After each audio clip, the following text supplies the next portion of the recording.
All right, good evening, everyone. Thank you for joining us. We are going to start promptly. It is 5:30. We want to make sure to respect everyone's time. Thank you for joining us. This is the second public meeting for the East Yale Avenue Corridor Study. And my calendar reminded me it's starting right now. To kick us off, I wanted to give a quick introduction. We actually have a whole project team that's on this call, in addition to the three faces you see here.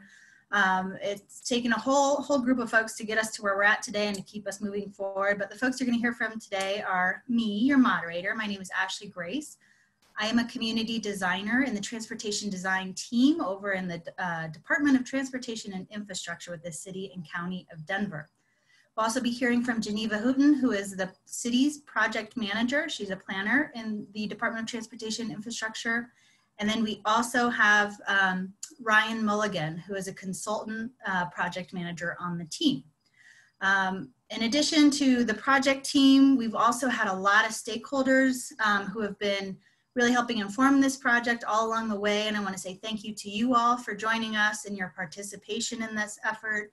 And a special shout out to both council offices for Councilman Cashman as well as Councilwoman Black.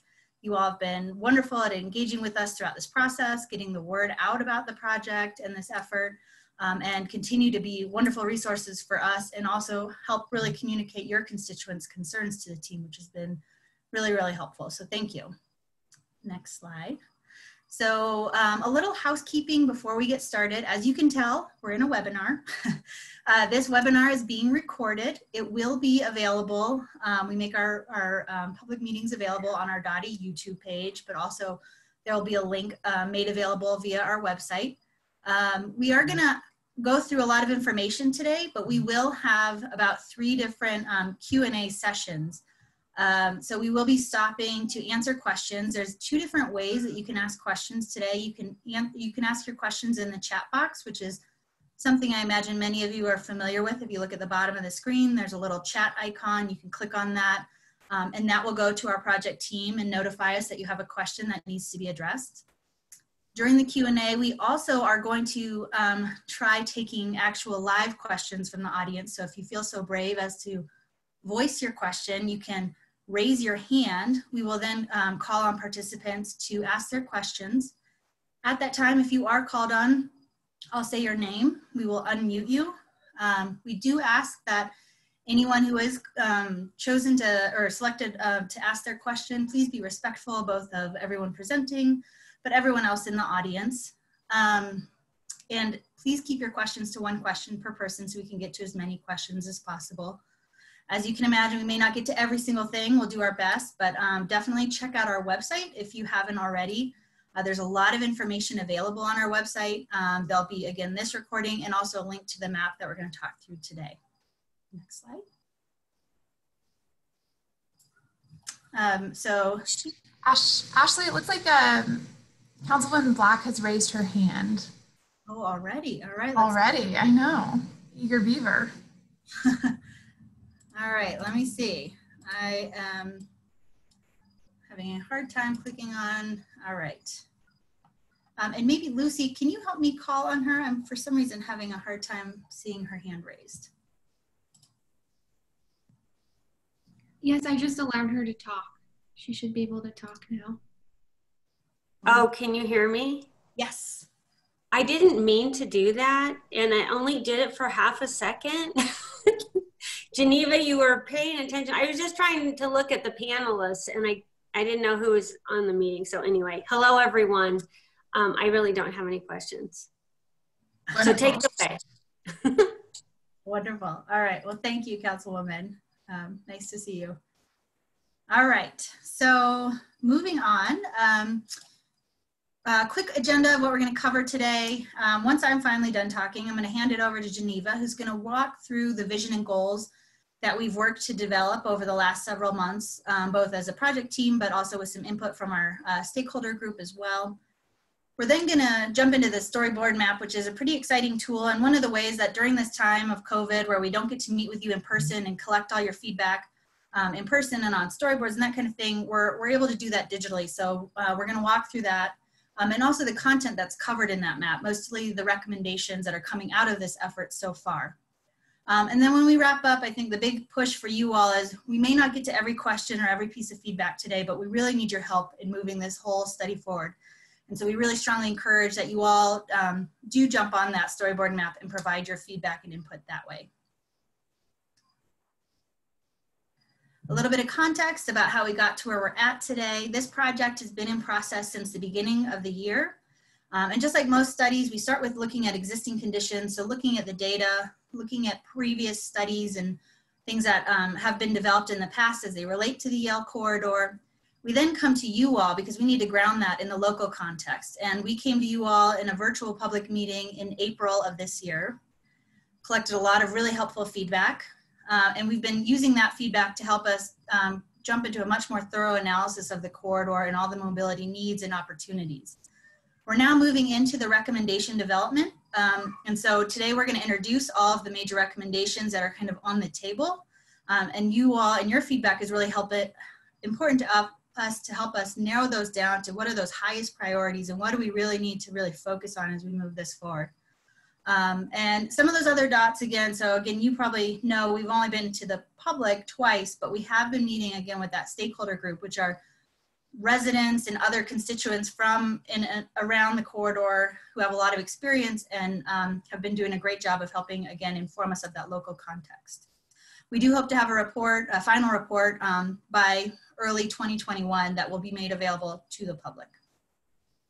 And the last slide for me, for now at least, is just another context slide that just helps you all understand what we're talking about when we talk about the Yale corridor. This study specifically is looking at Yale from Downing to Holly. We originally, on the western boundary, were considering stopping around Franklin, which is where we plan to eventually have a pretty strong bike connection.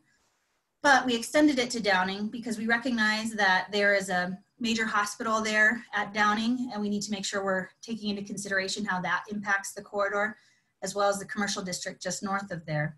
We extended it to Holly, and one of the reasons we extended it to Holly is essentially where Arapahoe County's jurisdiction begins for at least a portion of Yale. There's also a previous study that did look at Yale, I-25 east to roughly Quebec. So we don't want to do too much redundant work there, but recognize there's a really important overlap that we wanted to explore. So Holly felt like an appropriate endpoint for us. It's also a really important multimodal connection with the Highline Canal there and some projects that are forthcoming there.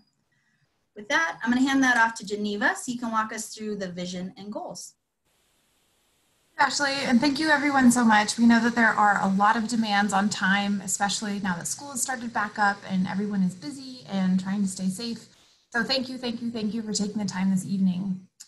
We have a really exciting vision statement, and this is a statement that is built upon the work of citywide plans like Blueprint Denver and the work that we've heard from you and from emails and phone calls and our stakeholders. This is a vision for the future. And what we're hoping to do through all of these projects is to build a different looking street. And so the East Yale Avenue corridor will serve neighborhoods to connect people, places, and services through a safe and efficient transportation network. And the way that we're planning on doing that is by really hitting these three goals. And both of these, the vision and the goal statement, are from the input of stakeholders, and we had a survey out for maybe 3 weeks or so this summer. And the goals are focused around things that we think are pretty easy to get behind. And the first is safety. It's a part of the city's Vision Zero action plan, which the goal is to get all serious injuries and fatalities to zero by the year 2030. Our goal is to create an environment where everyone feels that they can move safely, no matter their mode of travel, and prevent serious injuries and fatalities through corridor-wide infrastructure improvements, including on adjacent trails and streets. Our second is about building connections. And we know that this whole corridor is about neighbors and people and making sure that people can really connect to one another. So we want to create safe and convenient connections and improve access along this corridor where people can easily get to where they want to go. And then last is we want to build a more multimodal environment, knowing that people aren't always going to be behind the wheel of a car. And so when they are walking or biking or taking transit or scooting or using a wheelchair, that they can also get around just as easily. So we want to create an equitable and connected multimodal network to move more people by walking, biking, and taking transit as part of their everyday lives. So we're really excited about these goal statements, and they've helped us in developing recommendations. They're going to help us as we prioritize. And we also hope that they are something that are aspirational and kind of get everyone excited about what the future can look like. And so this evening, we will be walking through the draft recommendations. And these are based on definitely our input from our stakeholder working group, from the input that you've provided at our first open house, which was back in April, emails to the project team, and also the citywide planning documents that have happened. That includes the Denver Moves Bicycles, Denver Moves Trails and Peds, Denver Moves Transit, Blueprint Denver, which is a citywide comprehensive land use and transportation plan. And all of these together are knitting. We want to build upon all of that work and all of the input that you've given over the years to make sure that we're combining those and moving them forward and making sure that when we need to, we're augmenting recommendations. So we'll walk in and walk you through that more later, but just want to make sure that you understand that we are building upon lots of work that's been done and making sure that we have a study that is comprehensive in making sure that we're not missing anything. And we also have a few base assumptions, and we think it's really important to just be clear about these. You know, we could think pie in the sky, we're going to build a spaceship, and we're not going to build a spaceship. We're going to work really hard to be, in some ways, constrained by what we know is feasible within a city. And so one of those is that right-of-way acquisitions are not going to happen. And we know that that maybe a slight right-of-way acquisition on a corner or something very small might happen, but it's not a base assumption of us acquiring additional right-of-way to widen the street or anything like that. The city has also adopted the complete streets ideology, and this is a direction where we're saying no additional vehicular capacity or lane miles will be added. And this gets back to the city's sustainability goals, our mode split goals, where we're trying to move more people in better ways. And so we want to build a more complete street.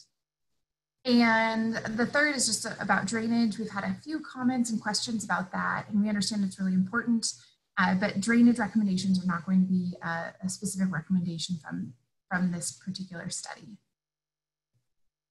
So now we're going to get into the good stuff. What we're talking about are the focus areas, and we have 6 of these, 7-ish, and these were coming from you. And we heard over and over again that there are some issues that really have some room for improvement along the corridor.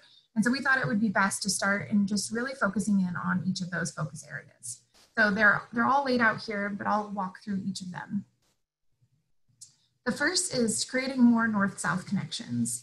We know that Yale can in some ways be a barrier for people getting north or south, whether it's to the park or the trail or to shops. And so we want to help knit neighborhoods together by making those connections better, particularly for people who are walking, so that no one has to feel like they're taking their lives into their hands to cross the street. The second is access to McWilliams Park. This is a beautiful park, and we want to help really make sure that more people can feel like they can get there. And we're going to talk a little bit more about some of those recommendations. The third is Yale Way. And this is the dip in Yale. And we know that it has some visibility concerns, certainly has safety concerns, as there was a fatality there a few years ago. Really tough sight lines and certainly some sun glare. So this is an area for us to focus on. And next is kind of the big kahuna, and that is Yale in Colorado.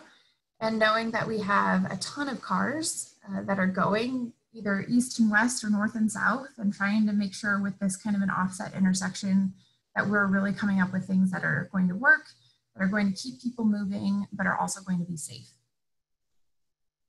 And here are just a few of the photos and all the various land uses that we have of commercial and Denver Fire.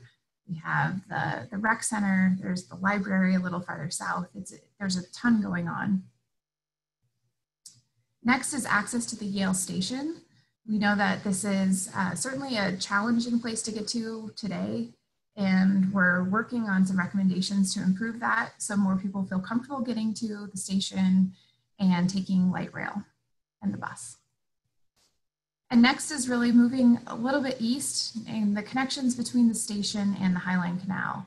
This includes all those underpasses of I-25, some of the challenging pedestrian environments, and just overall, we heard a number of comments of how challenging it can be to either get across or get through here. And so with that, I'm going to pause for just a second and see if we have any questions, and I'm going to turn it over to Ashley. Sure, yeah. Geneva, I think so far I'm not seeing any hands raised, but if you have any immediate questions, please do feel free to raise your hand. And the one question I see so far is, with so many roads being paved and so much road work on Yale, we're wondering, when will this street be paved? Geneva, do you feel comfortable speaking to that? Yeah, definitely. So we hear you, and we know that the existing street surface quality is a little rough. So the whole corridor of Yale is actually going to get repaved in certain segments. And the first is between Colorado and Hudson, so just about I-25, and that will be repaved later this fall. Typically our repavement at Halloween tends to be the cutoff date, just because of how the weather is and our pretty erratic weather patterns. But definitely expect to see that resurfacing happening this year, this fall. From Downing to University, that is planned to be repaved in 2021. And then University to Colorado is planned to be resurfaced in 2023. And I also need to caveat all of that by saying that the cities, our wonderful crews are working across the city, and there are always things that change. And so those are definitely subject to change in the future. And we will do our best to let you know about that. Good question.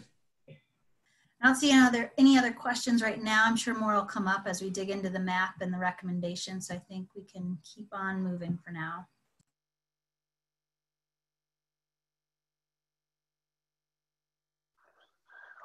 All right, let's get to the good stuff. And I echo Ashley and Geneva's comments. Everyone, thanks for taking time to be with us tonight to share your input and let us walk you through what we've been tackling. I'm Ryan Mulligan. I'm the project manager for the consultant team on this project. And let me share my screen here.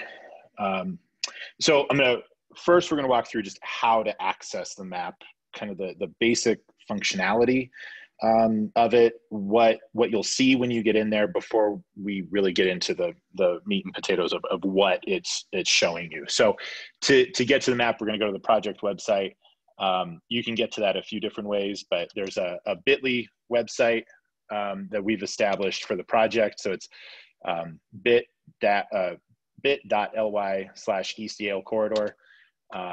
This is, if you've accessed the project website before, this is the same place, and you'll see a screenshot of that map, and it says please click here to access this map to provide input. You'll get the blue screen, and then we're going to have a kind of a landing screen here that'll walk you through kind of what the intent of the map is, what we're hoping to get from all of you, and if you have questions, concerns, if there's an issue as you use this map, there's some contact info if something does come up. We've troubleshot this, so we think that we're bug free, but if you run into something, please let us know. So you can take a look at the language here, just click OK. What you'll do is you'll see the instruction tab here on the right. It'll kind of walk you through how to leave comments. So in addition to identifying the 40+ alternatives that we've come up with, plus the dozen or so previously planned projects that have been identified through other planning documents that the city has already completed, what we're asking you is to leave some comments for us across the map wherever you see fit. We'd like your input on your opinions about these recommendations that we've come up with. We want to know, do you like them? Do you hate them? And we've left a comment tab in there as well. So, if you can give us some more context, as to why you love it, why you don't like it, other things that we may have missed, things like that. So, note that you can zoom in or out on this map. If you've got the scroller on your mouse, you can just run it back and forth, or you can use the plus and minus signs here in the upper left. We've got the instructions here. If you just X out of it, you can just drag the map over to center it, or you can always click the home button, what it'll do. So if you've somehow zoomed out and you end up way far away and you can't figure out, just click the home screen, it'll shoot you back in to center you. And if you need to review those instructions, again, the lowercase I here with a circle, we've got it in 2 places. You can get to the instructions 2 different ways. So keep that in mind, just in case you lose track of where you're at. Now, the important piece about public comment, the upper right corner here, the little, I guess it's a sheet of paper with a little pencil on it. It'll show you a public response tab. Click that. When you zoom in, if you want to leave a comment somewhere, it'll ask, what alternative are you referring to? So, pick, these, you'll notice these all have numbers. Pick the number that you're referring to, and you can click whether you like or dislike, and then, leave your comment here. Note that there is not a submit or okay button to close this out. When you either click the map itself or click the X here in the corner, it'll save that comment. So please don't be dismayed if you don't see some kind of confirmation. That's just how this map operates. The other thing we want to point out here is on the left, the legend.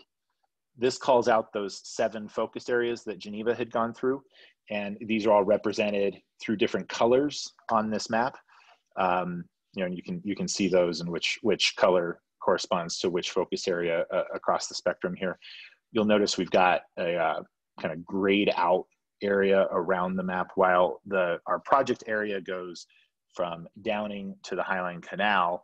Our north-south boundaries were a little more loose, because what we wanted to do was analyze anything that impacts how people move to and from, along and across Yale. And we know that a lot of those movement points originate in places that are not on Yale itself. So this is just to kind of orient us as we look at Yale. The kind of tealish circles, these are those previously identified projects that I had mentioned earlier. So there are about a dozen of those spread across the corridor here, and when we get into what those are exactly, you'll see that we call out which plans those are identified through. So if you do want more information about those, or you want to read up on how these came about, or just more about either Denver's transit plan, its bike and ped plan, or whatever, we link you to those. We've got those funded or planned bike facilities that Geneva had mentioned, Franklin, St. Paul, and Dahlia. Then we call it the future enhanced transit corridors that Denver has identified along Colorado Boulevard and University, as well as identifying those existing bike lanes. So there's a lot of information on this map.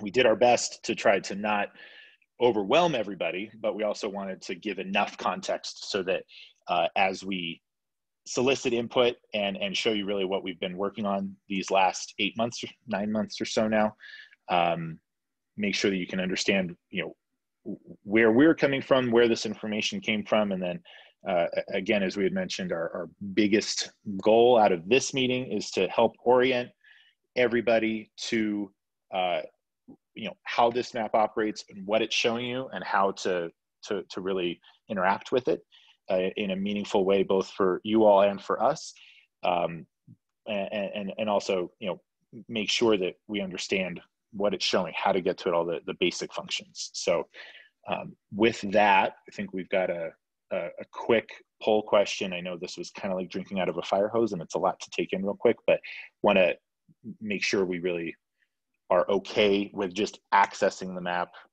and really just kind of what it's showing us.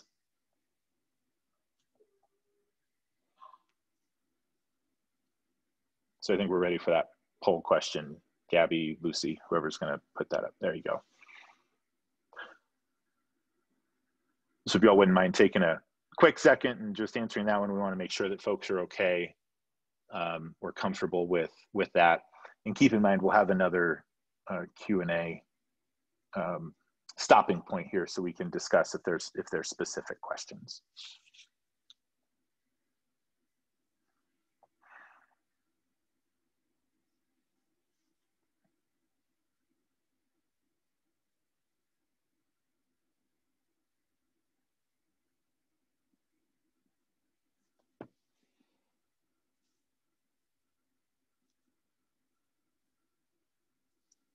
All right, that's probably good. Let's see what. All right, so for the most part, we're pretty comfortable with accessing it, kind of what it's showing us. We've got a few folks that are uncomfortable or very uncomfortable. To those that are really uncomfortable or uncomfortable with what it's showing or accessing, feel free, if there's a specific aspect of this that you're unclear of, go ahead and throw that in the, raise your hand. You can ask a question, and we're happy to walk you through that. So one more time, I'll walk through just the bit.ly itself, just so we can understand, how to access the map in the first place. Again, it's the project, the city's project website. So it's, bit.ly/Yale.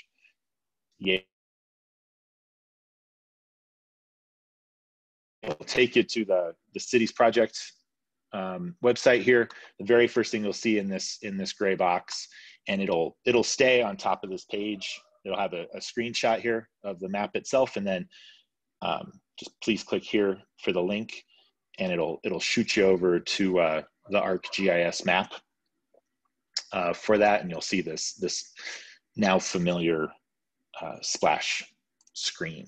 So. Also, if you still have the survey results up on your screen, you have to just click the little box in the corner to close it out. It's one of those goofy things with Zoom. So sorry about that, if you're still seeing that. Virtual meeting fun. All right. I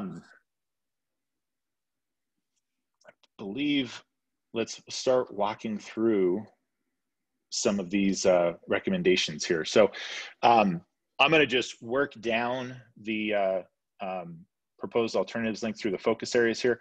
I do want to start with these those projects that were previously identified. So what I'll do is I'll just walk through them very quickly, and then as we go through each focus area, those that are related to the focus area, the recommendations that we've come up with, I'll call those out. So we're just moving east to west here.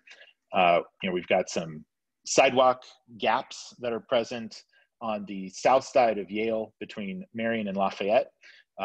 So those will be those are planned to be finally completed in that segment there. Again, we've got the bike route on Franklin that I had mentioned earlier and that Geneva had mentioned as well. We've got the medium capacity transit corridor is identified through the Denver Moves Transit.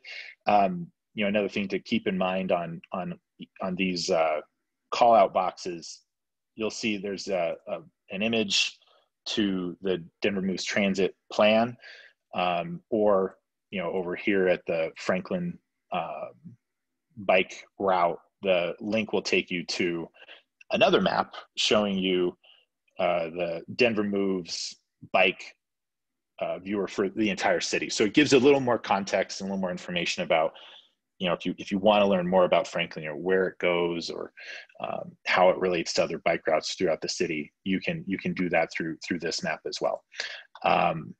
And in a situation where there's not a map or a plan or a website or something to put you at, it's a great map of some sidewalk, or a great picture of some sidewalk construction would put you to some kind of information from the city, so you can really understand what's going to happen there. Then we've got the As mentioned in the Denver Moves Pedestrian and Trails Plan, the Harvard Gulch Trail crossing at University Boulevard. We've got some more sidewalk construction that'll happen on the south side of McWilliams Park between Clayton and Steele. We know that's another missing gap along the corridor. We've got the bike route on St. Paul. We've got a left turn lane signal from northbound Colorado to westbound Yale. We know that that's something that folks have been clamoring for, and something that's really needed for that intersection. City of Denver is applied through CDOT for a Safer Main Streets grant for the Colorado and Yale intersection as well. So that's something that has already been submitted, and awaiting word on that. We've got the bike route on Dahlia. We've got the signal at ECL Circle and Yale Avenue to access the light rail station and the park and ride. You may notice that I believe the road has been milled and there's some construction already ongoing there. So if you've been wondering what's going on, it's that new signal and pedestrian crossing that should really help improve safety at that intersection. We've heard from folks that live just south of the station that it was a bit like playing Frogger to access the light rail station, which obviously poses some very important safety considerations that need to be tackled. The Transportation Solutions Group, in coordination with RTD and the Department of Transportation Infrastructure, is just kicking off the Southeast Mobility Hubs study that includes a few stations along the Southeast corridor, including the Yale corridor. So that is something that will continue after our project is complete. And for more information, you can click the link here to go to Transportation Solutions website. It'll give you some more context as to what they're looking to tackle, to find out through that effort. At I-25 in Yale, CDOT is looking at some wrong way driving signal and signage improvements at that interchange. We know that interchange can be a bear. At the bond program has some funding for multimodal improvements to Yale between I-25 and Quebec. For more information, the bond program is linked there. We know that a lot of folks are focused on the Highline Canal crossing. Again, that is a bond project as well. More information can be found on the city's bond website.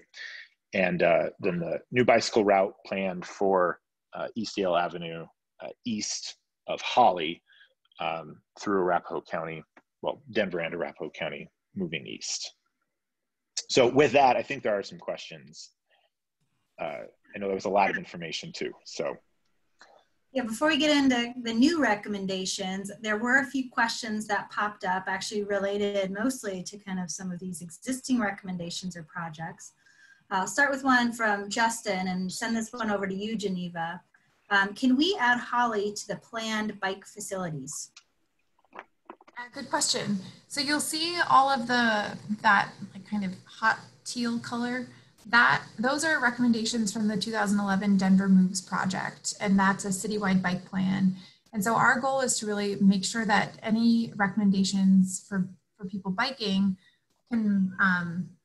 are augmenting that. So you'll see that we have a particular crossing at Amherst to make that connection better for people who want to avoid the Colorado and Yale intersection. Yes, that one, exactly. I will Vanna White it for you. Thank you. And we can take a look into the Holly corridor and see if that's potentially a good addition as well. So thank you for your comment. Great, yeah, thank you, Geneva. Yeah, we have a process to add or amend the Denver Moves bike network as recommendations come in as we learn more about the network. And the city continues to change every year, as everyone probably has noticed. We have one from Thomas. It says the 2015 preliminary plan had an at-grade crossing at the Highline Canal.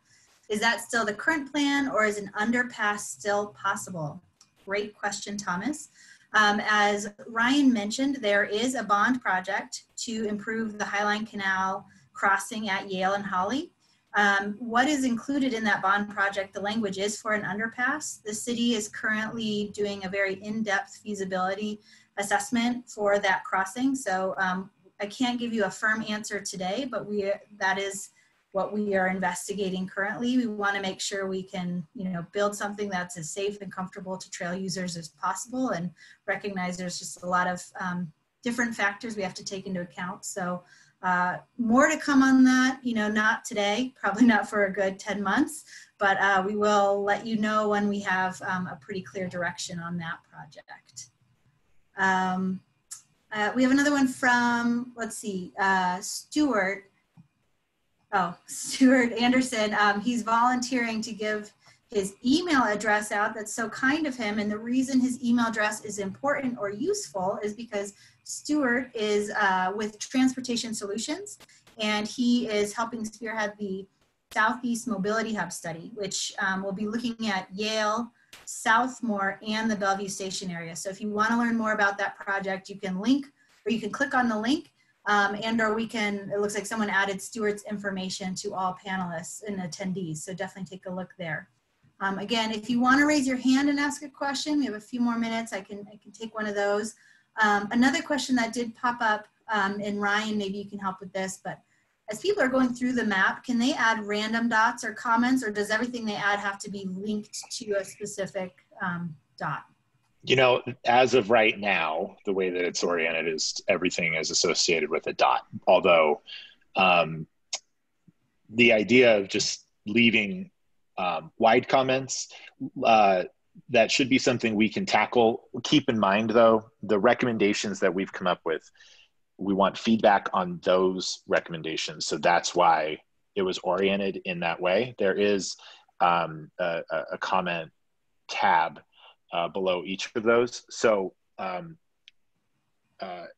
Ashley, let us, we'll be able to add something like that. It's not something we can do. I can't show you that right now, but we'll get that added to this. Great. It's a good comment. Great. Well, with that, I think we can keep moving. Okay. We'll hand it back to you. All right. Thanks. And I'll preface this as well. If everyone hears dogs barking, you know why, they're downstairs. So I'll apologize in advance.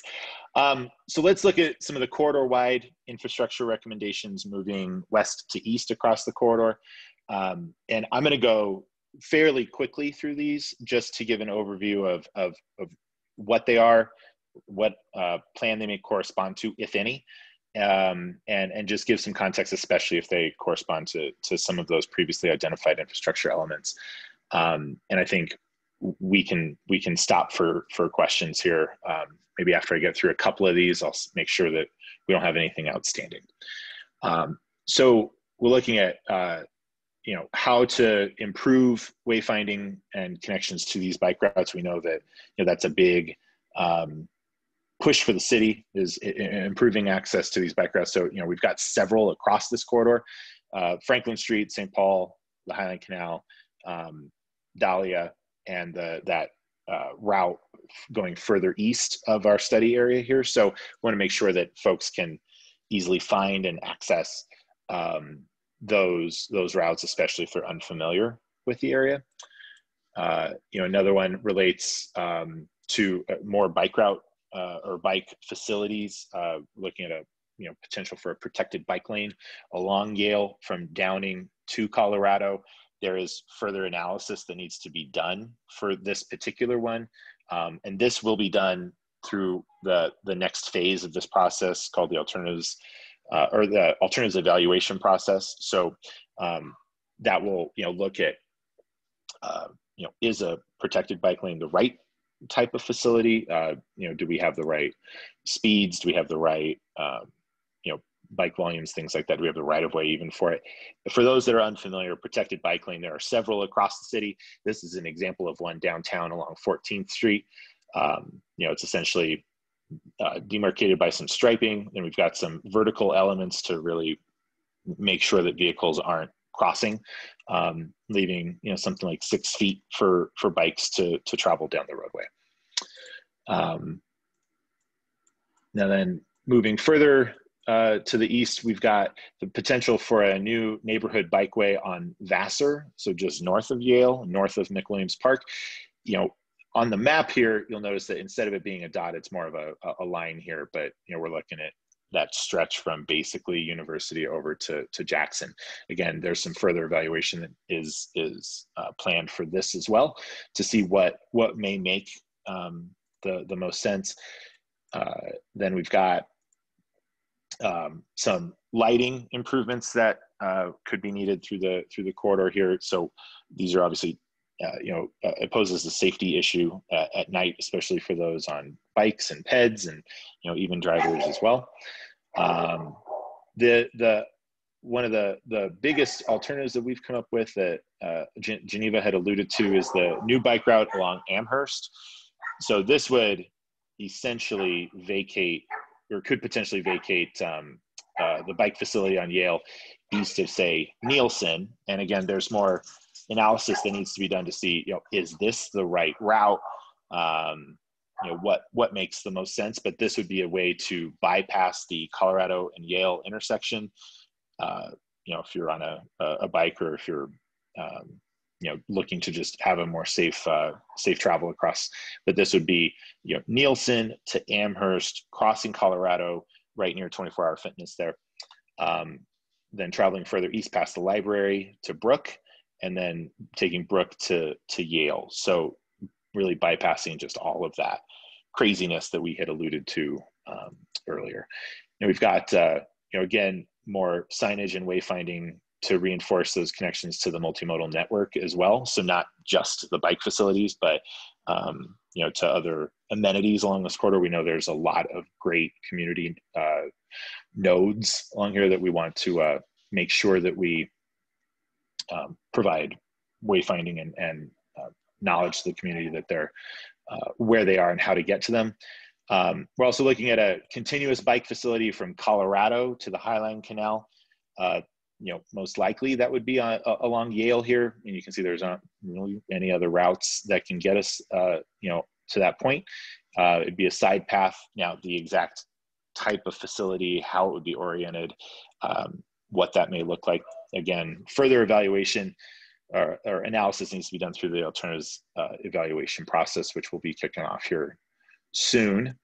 The last corridor-wide infrastructure one, we're looking at repairing and widening sidewalks between the Highline Canal and I-25. We know that stretch especially is hairy for those that aren't driving. The sidewalks are really narrow, you're right against traffic, and the sidewalks are in some pretty bad shape too, which poses then additional issues, especially to those that say are in, say, even a wheelchair or in a stroller, or pushing a stroller, something like that. So let's look at just Colorado and Yale. And again, you can zoom in or out. Some of these recommendations can be a little close, so if you don't zoom in enough, they kind of overlap a little bit. But we'll move north to south on these. We know that the Harvard Gulch Trail just kind of abruptly ends and just dumps everyone into a parking lot. We know that that's obviously not the best orientation for a bike facility like that. So improving that connection and getting it a proper start and end. Now, exactly what that would take, does that mean shooting it down here to Yale somehow, or ending it at Jackson, going over to Colorado? There's a lot of different possibilities for that. So that's something we'll be evaluating. Now, we know the signal at Colorado and Yale, especially on the north, there could be some signal timing improvements done to enable more safe bike and ped crossings. So this would be something like we call it a leading pedestrian indicator, something that would really, it gives bikes and peds, say, a 5-second head start to start crossing, so that you don't have those cars turning left at the exact same time that folks are just starting to cross the street. Things like that.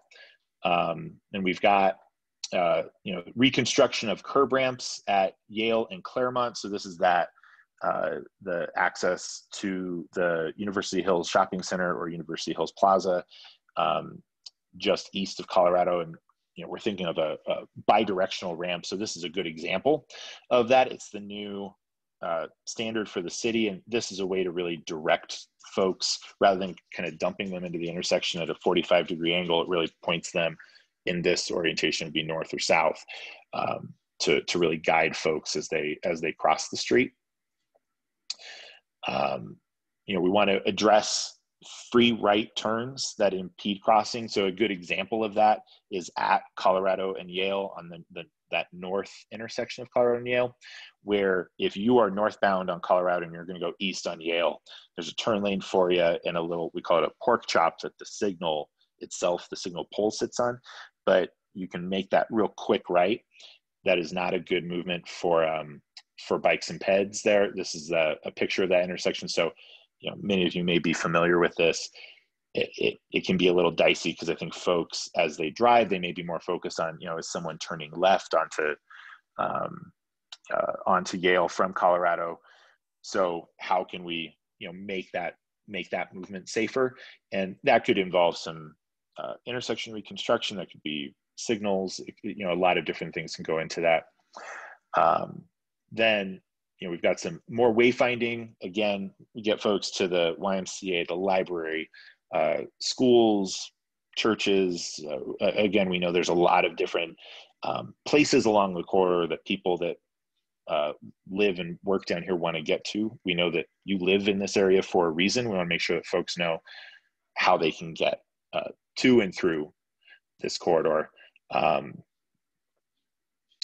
Let's see. Oh, I may have screwed up the left-hand turn signal. I'm sorry, everybody. The left-hand turn signal was not a previously planned element. That is a recommendation of ours.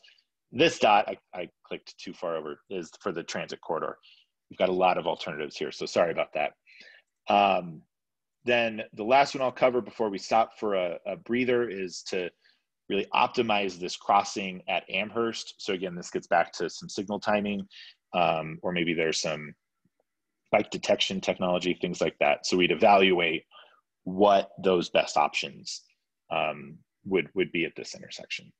So with that, you know, let's stop for a breather. I know that was a lot to throw at everybody.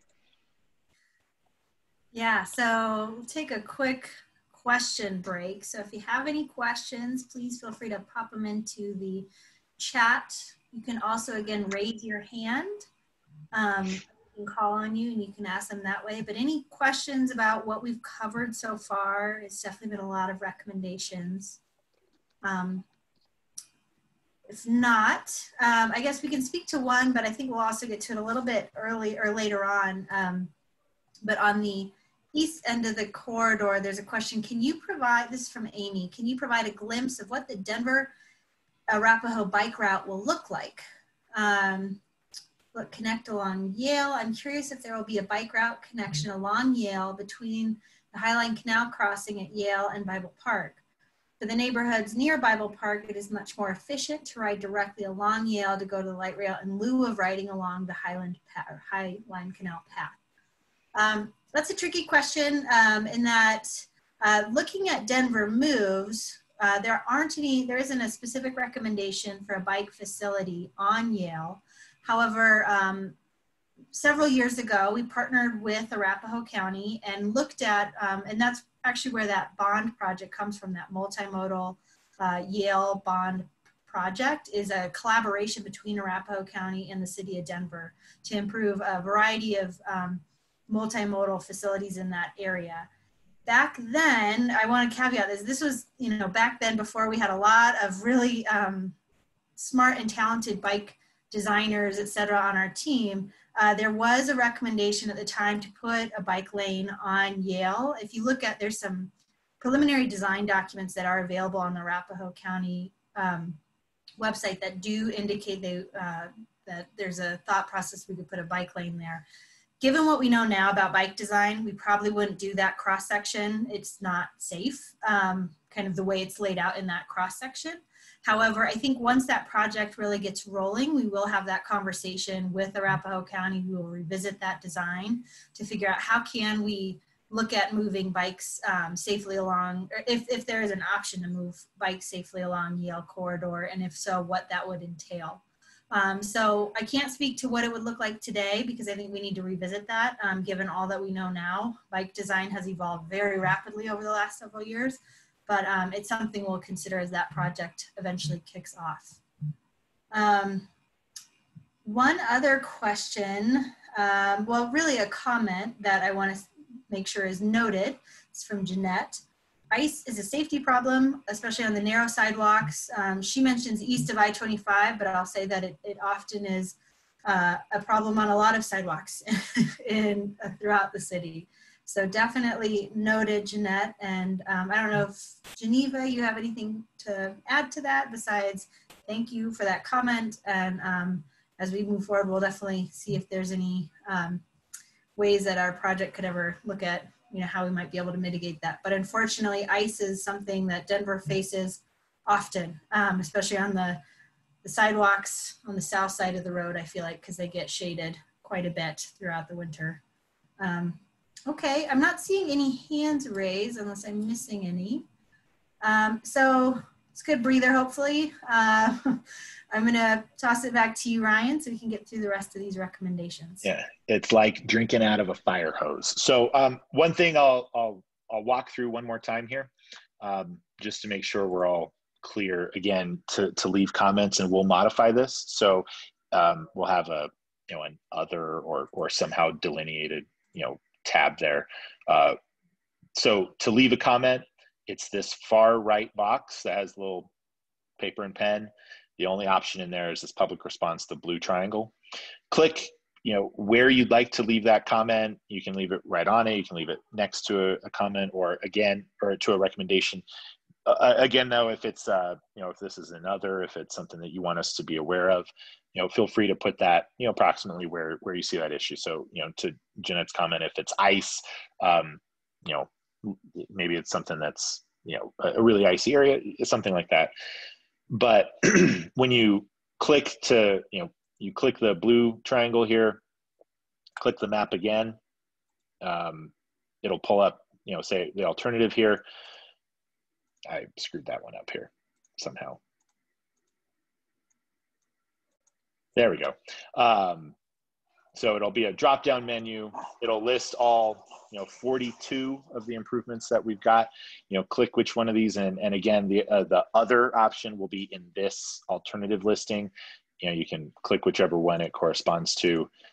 We're going to ask, do you like it? Do you dislike it? Keep it pretty simple. And then whatever your comment is, if you want to provide us some more context, why you like it, why you dislike it, maybe something we're not aware of, just let us know. And then again, you can click the X in the corner right here of the public response tab, or you can just click the map. It'll save it. You'll see this kind of blue scroller bar here. That means it's saving it. So with that, let's, the second poll question here, I think, we'll throw that up on the screen, just so based on this, you have an understanding of how to incorporate that feedback. We want to make sure that everyone understands that as part of this. We know that may not be the most intuitive here. So we'll give it about 30 seconds to help us understand that.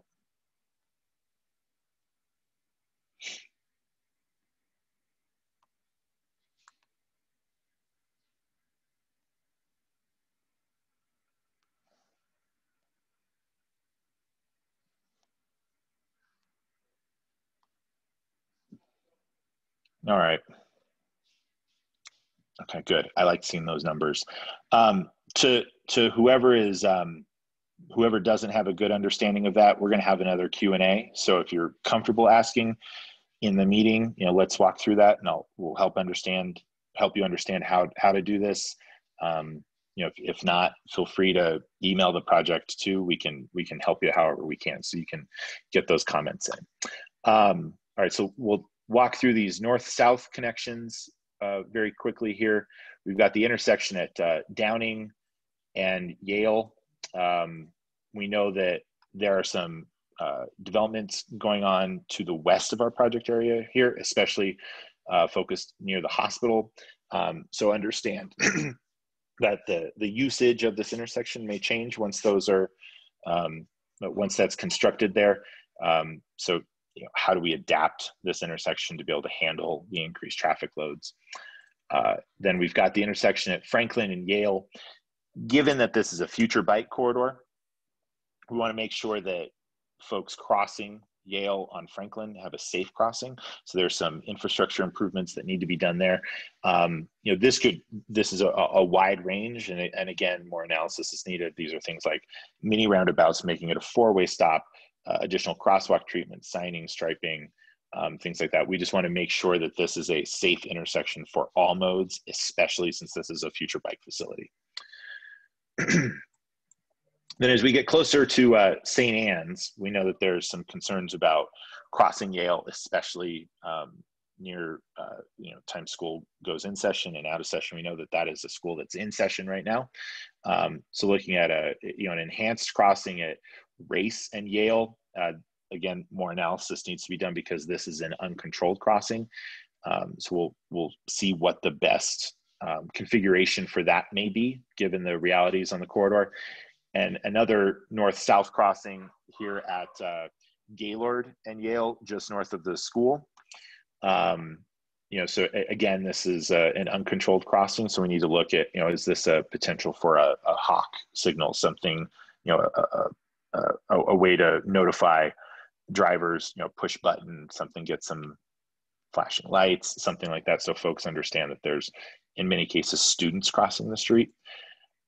Then at University in Yale, looking at some signal improvements as well. Again, just making it safer for all modes. Let's see, then moving further east here at Cherry and Yale, looking at the potential for some curb ramps for a potential future mid-block crossing. Yet again, another that has more analysis that we're going to tackle through the alternatives evaluation process. And this would help, you know, improve the access to either side of the street. We know that there's some transit stops along that, right in that section of the corridor. Then when we think about Yale Station to the Highline Canal, we know that this is hairy if you're on foot or on bike, and, you know, even in a vehicle, it can be less than comfortable. So when we think about some of the improvements we could do, you know, are there traffic calming measures for vehicles approaching I-25? While we didn't see it in the speed data that we had collected back in January, you know, we've heard from many of you that speed as folks approach the highway, and, you know, we may all be guilty of it, is that you're more focused just on getting to the highway, getting to, you know, taking that quick right, or, you know, taking that left to get onto the on-ramp there, and, you know, speeding out of the area there to get to work or wherever you're going. So looking at what we can do to just, you know, keep people a little slower for everybody's sake as they approach the intersection or the interchange there to get onto the interstate. Then, you know, as we think of, as folks are crossing that interchange, we've, as a project team, we went through the interchange there on bike, and you know, we did it in the middle of the day, so we missed really that rush, the you know, morning and afternoon rush. So we know that there's some safety improvements that can be done in this area. So, you know, things like a leading pedestrian indicator, additional signage, things to remind vehicles that, hey, there's a lot of folks that travel through here on foot or on bike. Looking at you know, bike and ped crossing improvements at the on and off ramps, including signage, some maybe pedestrian refuges, lighting, lots of different things to consider as we think of how we can make these intersections or the interchange itself as safe as possible. Then as we think of that northbound I-25 to Yale off-ramp, we know that going east on Yale off that off-ramp can be frustrating. So, you know, in addition to that, is how can we make it safer for folks as they're crossing on foot in that intersection as well? This is another one of those quick right situations. So it's, you know, how can we improve or control that, make it safer for all modes? Then at Hudson and Yale, this is an especially hairy intersection that, you know, is unfortunately very close to the interchange itself. So you may be fairly, you know, limited in what could be done. But, you know, we're looking at those intersection improvements. So is this a crosswalk, some curb extensions, striping? We know that especially on the westbound Yale, as you approach that highway, there's the lane width is inconsistent, to say the least. We joke that it's essentially a runway as you approach that the interchange there, which does not make it safe for bikes and peds at all. But it can also be it can also be dangerous for folks that are driving, because if someone's, say, not approaching the on-ramp, but they're just taking that extra space that's given to them, folks that are driving next to them may not know that. So it really creates a lot of confusion in that area. So let's make things consistent and predictable as folks travel through that area, especially if they're not familiar with it. And on that note, looking at widened sidewalks and those standardized lane widths as you travel, really from Claremont on the west all the way to Holly. We know those lane widths are just inconsistent along with those sidewalk widths. Let's see. Oh, Geneva, please. Hey, Ryan, thank you so much. Yeah. I really appreciate it. That was so much good information. We have a lot of questions that have just come up, and we want to make sure that those are going to get answered. Ashley, do you mind if I just go through a couple of those and then hand it back to you? Sure. Okay, cool. So there was a question about what do we mean by a bike facility? And that is just a silly planner word that we use because we have different types of bikeways. We have trails, we have separated bike lanes, we have neighborhood bikeways. And so rather than saying bike lane, because sometimes it's not an actual lane, but it's a low stress, low volume street or another kind of facility, we say facility. So I'm sorry, it's dumb. It's just how we say it. You're totally right in being like, what is that? A couple other bike questions that we had. One was about the proposed bike route on Amherst across Colorado, asking, do we know what kind of a facility type that will be yet? Will that be a bike lane, a buffered bike lane, or a protected bike lane? And the answer to that is we don't yet know. And counterintuitively, when we design bike facilities, we use vehicular volumes and speeds. So in other words, we want to know how many cars are on any street and how fast they're going so that we can make sure that we're delivering the best kind of safe bike facility. So we don't know what that will look like until we collect volumes and speeds. So to answer that, and I'm going to hand it back to Ashley. Sure.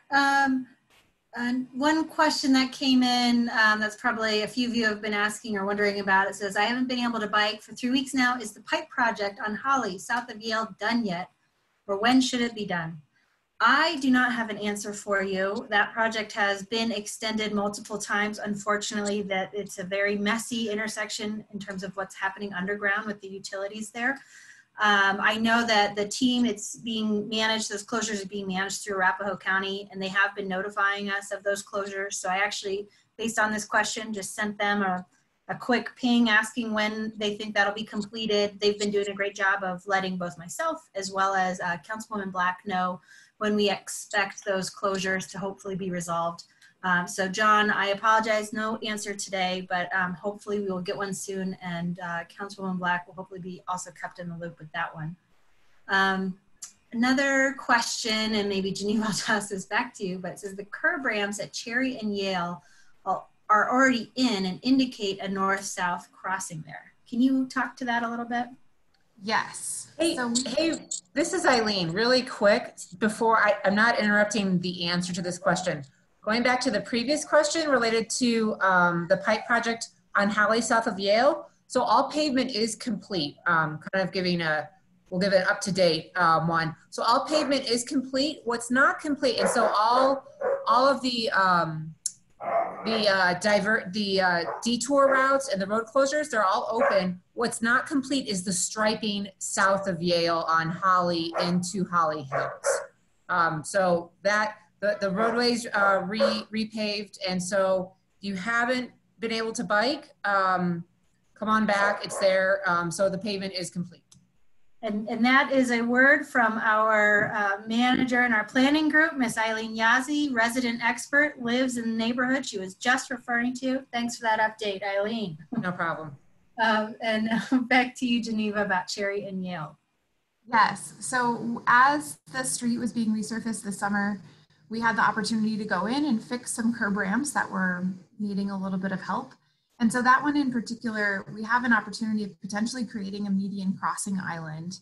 And with any kind of median, we need to make sure that it is accessible for people who are in wheelchairs or use accessibility devices. And so that particular existing new curb ramp, it looks goofy, we know. It's setting us up for what could be in the future. And with the bus stop that's right there, that's kind of why we chose that particular location. And hopefully you all also have seen the new curb ramps that went in, right? And I'm going to forget the name of the cross street right now, but we also selected another location for improved curb ramps about a few weeks ago with input from our stakeholders. So big thanks to them, and we're excited about those. Great. Yeah, I think you maybe mentioned this, but there was a pop-up event last year at Cherry in Yale that really helped drive that location.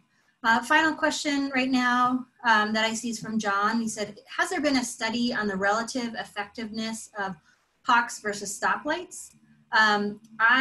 We actually have a lot of information and resources about how and why we choose different treatments within the roadway in terms of when is a stoplight appropriate versus when is a hawk signal appropriate.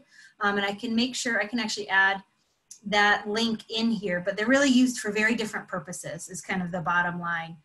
So it's not, if it's primarily for a pedestrian crossing, that's when we look at a hawk signal and we look at the roadway conditions. If there is a stoplight is used when we really need to make sure we are controlling vehicular traffic, there's a lot of volumes, etc.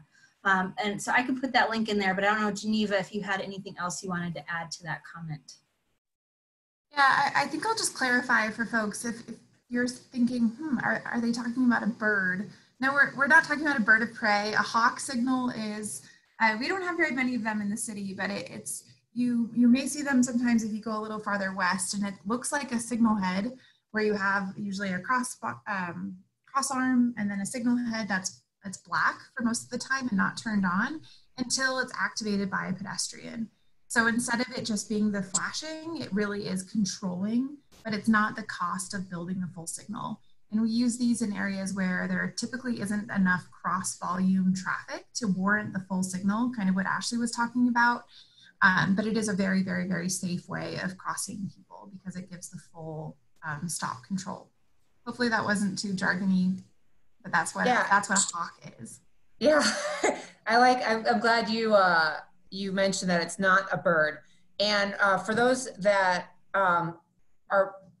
you can actually go see one in action. It's not too far actually from our neighborhood. There's one at DU at University of Denver on Evans, west of University, I believe. And on that, kind of to what Ashley and Geneva said, we usually use those at mid-block as well, like where there's not an actual signal and there is a high amount of people crossing. So we're kind of, in the city, we use those generally to do mid-block. And then, but if you want to go see one in action, it looks like Ashley's going to provide, here we go. It's already up there, the link in the chat. And then just head over to University of Denver and you can see one that the city just activated, I believe, in the last 6 months. Yeah, Southeast Denver has gotten probably our last 3. I think we have another one on Verbena and Hampden, as well as another one right south on, I believe it's Quebec, with one of the Bible Park crossings just south of Yale on Quebec. So there's plenty in your neighborhood. Go check them out. They're awesome. We're excited. But we've got about a little over 20 minutes left. So I'm going to kick it back to, is it Ryan? Are you going to wrap it up for us? Or? Yep. We've got just a couple, we've got some smaller focus areas, so I should be able to get through these quickly and we can get to some questions before we wrap up. So focused around McWilliams Park, we know that there's a lot of different access considerations. We know it's a heavily utilized park. And again, to Geneva's point, it's a beautiful park, so we know folks want to access this. And you can see on the map here, the Harvard Gulch Trail here is a little wonky. It kind of wobbles back and forth, but we know a lot of folks use it. So access to this this trail is important. There's several crossings that we think that access could be improved. So these are formalizing it. We know some of these access points are really just kind of dirt paths that shoot off of the dead end streets onto it. So let's formalize those, put in, some pavement, get folks to understand that, there may be folks shooting in off these dirt paths too. So if someone's, really flying down that path, it's a safety issue for them as well. But, we're looking at Columbine, Madison, Josephine, University, York, Monroe, and Jackson. So there's, several of these. What we didn't want to do was just put this 7 in across the board, because that would really just clutter the map. But know that this one especially corresponds to several of these crossings. And, at this link, we've got a photo of that. So, this intersection, I believe, is on Columbine. This is one of those where the gulch crossing kind of cuts to either side of the creek as you travel. But, this is something where let's put in some signage. Maybe there's some striping. There's things to make it safer for the folks that are driving by, as well as those that are walking and biking. So, again, I think what we want to do through a lot of these is to really make it safer for all modes, not, really prioritizing any one over the other.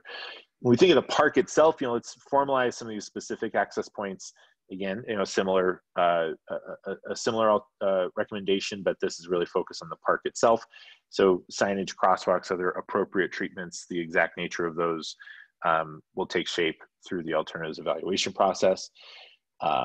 The signal at Fillmore and Yale, a retiming, potentially a rebuild of that signal to allow some adequate crossing time, some gaps in traffic. The best example that I can think of signals that really provide that gap in traffic, those are on, say, 13th and 14th. If you go a little further north into Denver, that really controls the flow of traffic. So if you are trying to cross the street there, it'll give you that pocket so you can cut across. You could always come to the signal and cross at that crosswalk, but it gives you the opportunity to get across the street if you'd like to cross at that point. And then improving pedestrian visibility along the park. It's highly utilized, but there's also a lot of traffic, so that inherently poses a safety issue. So the exact nature of these improvements, again, further analysis that we'll take on.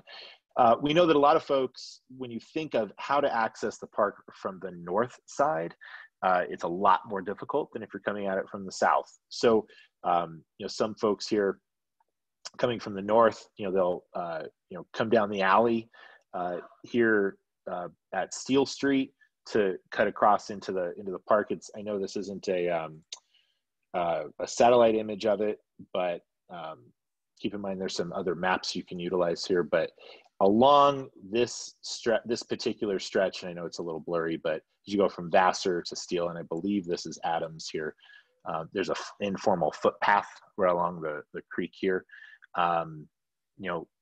Doesn't make sense to put some pavement to that. We know that ice could be an issue there, but there's some analysis to warrant at that point in particular. Then jumping over to Yale Station, we've got a couple.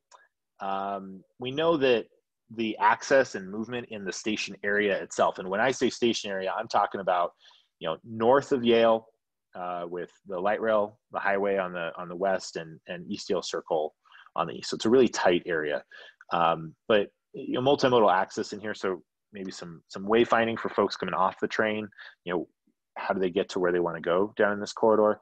Crosswalks, sidewalks, a path through that parking lot. It's a little weird that there's some incomplete sidewalk gaps in there. We know we've got some general circulation issues and some wayfinding issues in this area. Some lighting issues as well in here in the station area. And then as we travel on Yale Circle here, we know we've got some sidewalk gaps in addition to the gaps that are present really at the station area itself. So really completing that sidewalk network in there. And I'm sure that Stuart and his folks at Transportation Solutions will be giving a further look at some of the issues and improvements to be made in this in that station area. And then when we think of Yale Way, again, Geneva had alluded to the unfortunate fatality that happened there a few years ago. So this little bump in Yale is a big safety issue here, both from a visibility standpoint for bikes and peds. And, as drivers travel through here, especially, sun glare, you can have ice, things like that. So, somehow improving that reduced line of sight. So, is this signage telling folks, hey, there's, this curve. You've also got a bit of an incline or a decline depending on the direction you're traveling. Maybe pump the brakes here, just take it a little slow through there. Some speed calming measures, speed alert. So these could be, some of those flashing beacons that tell you what your speed is. Those are in place in Denver and other cities across the metro area. I'm sure we've all driven past those. Then when we think about the bike lane that goes through this curve, we know it can be less than comfortable for those that that travel through there. So does a bike facility, protected bike lane, make sense from Fillmore east through the curve? So if we, maybe it's in combination to, something going on in Amherst, or it pushes you further east towards Jackson where the current facility ends. So lots of different things to consider in there. And again, the exact nature of that improvement will really be determined through the alternatives evaluation process that we'll be taking on. So with that, I have walked through all 42 of those. So I think maybe let's see if there's questions in case, because that was a heck of a lot to walk through. Yeah, I think people are still busy digesting. I think we may have one other polling question, and then we can actually bring up some of those final slides and let folks kind of marinate on all this. And if you have any questions, definitely send them our way. But so far, kind of a quiet group. Yeah, so this third poll question, is focused on, given the input that you all have had, so we can develop these recommendations for the corridor, how satisfied are you? And do you feel that those, the comments, concerns, the input that you gave us, that those were incorporated into these draft recommendations?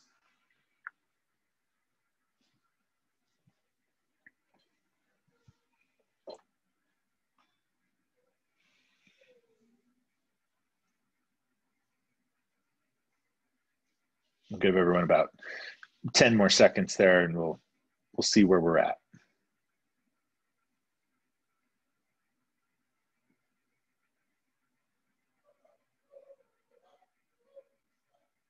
Okay.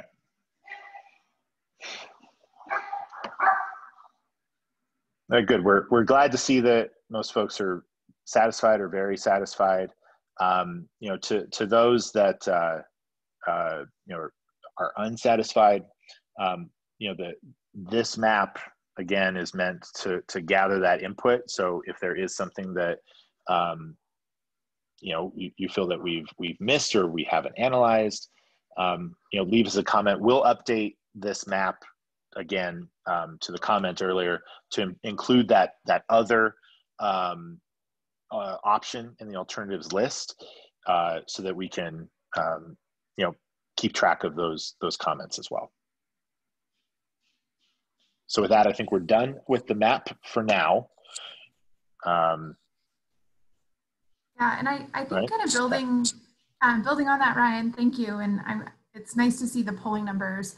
I would say absolutely go into the map, provide us your comments, but also if you would like to chat us your comments right there in the chat panel while you're here and those thoughts are fresh, you're welcome to do that as well. So make sure we want you to feel comfortable sharing that. So I'll hand it to Ashley. I think let's kind of wrap up with those closing slides, and then if anyone else has any other questions, I know we've had at least one more come in, we can address them, but I want to make sure that those that are ready and dying to hop off and have dinner get that last slide in. Perfect. Can you all see this one? Do you see presenter view? Nope, we see what we need to see. Good view. Great. Okay, perfect. So we will just recap this very quickly. We would love for you to go online, and the bit.ly is not on this slide, unfortunately, but that bit.ly is bit.ly. Oh, it's on the next slide. I'll show it on the next slide. So we want you to go to this bit.ly, review project materials, share them. If you use social media, share it on social media, email your friends and neighbors, get people talking about this. that the online input map is going to be up through October 21st. So we have over a month. And then we can pull all that data down, do some reconfiguring, and then later in the winter, we'll have a draft plan for you to review. So please, please, please share that information, get it out there. If you have any additional questions, you can email me and the project team at yalecorridor@denvergov.org. My name is there, but it doesn't matter.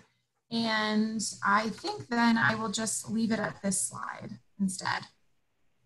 Great. Well, thank you again, everyone, for hanging in there with us.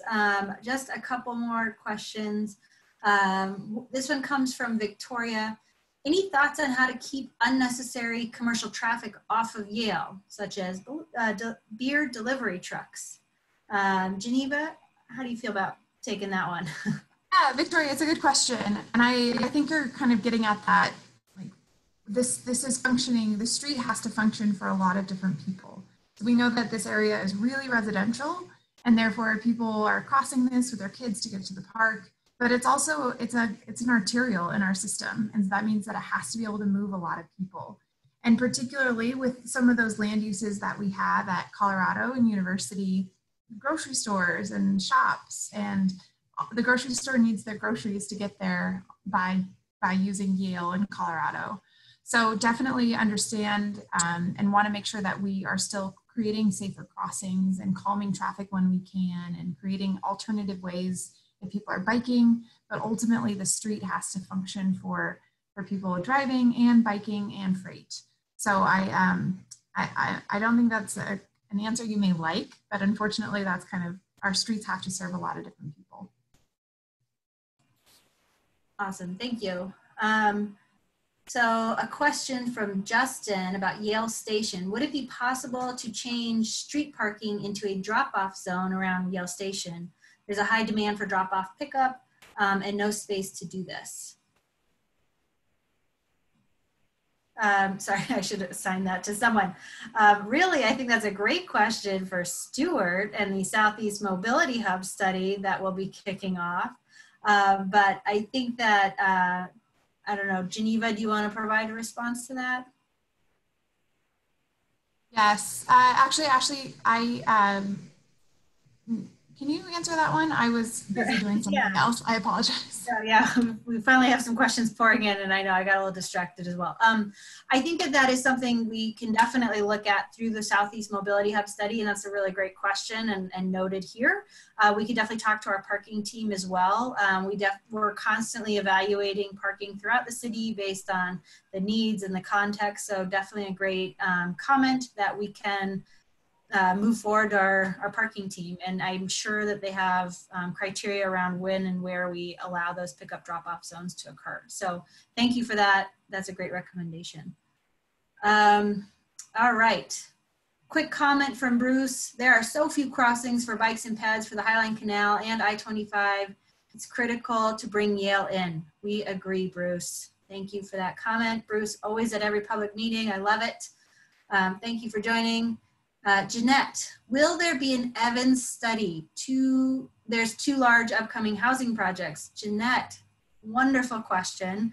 And I have to give both Councilmember Cashman and Councilmember Black credit that they ask me and the Dottie team for an Evans study every chance they get. They hear you, they agree.